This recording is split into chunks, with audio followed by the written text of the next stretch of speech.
おはようございます。めぐりかみたちです。今日はコンコンブル、きゅうりを使います。テクニックとしてはトルネというテクニックと、それを使ってソテーしてガルニチュールにしたいと思います。それでは一緒に作っていきましょう。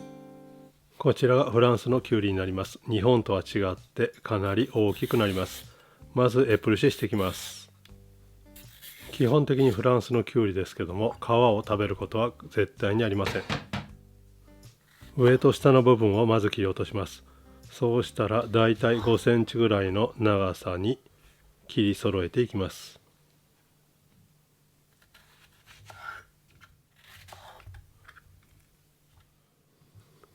きゅうりの大きさによりますけども、今回は4カットにしてそれをトルネしていきます。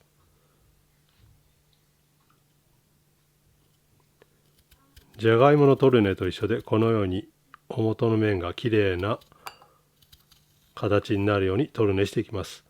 種の部分は基本的に食べませんので、種の部分もきっちりと取り除いてください。このトルネする作業も大事ですけども、まず同じ長さで切り揃えるっていうのが最初の条件になります。長さがずれているときれいに見えませんので、必ず同じ長さに切り揃えてください。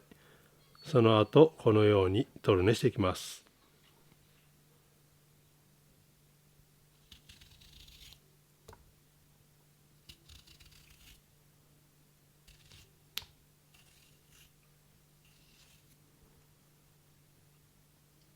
慣れてくるとこのように5回包丁を動かすだけできれいなトルネになります。このテクニックですけども、コンコンブルだけではなく他の根野菜にも使えます。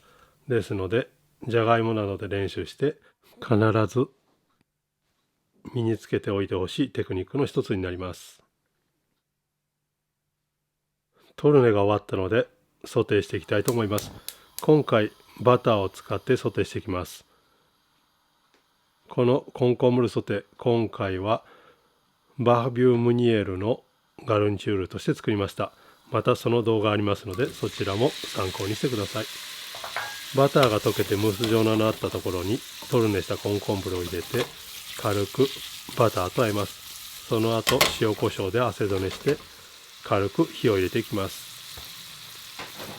ビアンキというよりも中心まで温まったらそれでいいと思いますので、塩コショウしてさっと炒めます。最後にフレッシュバターを入れて仕上げていきます。今回はナチュール塩コショウだけで仕上げていますけども、ここに香草類ですね、ミント、アネット、セルフィーユ、シーブレットなどを入れても非常に美味しいと思います。もちろんスパイスを効かしても美味しいと思います。いろいろ試してみてください。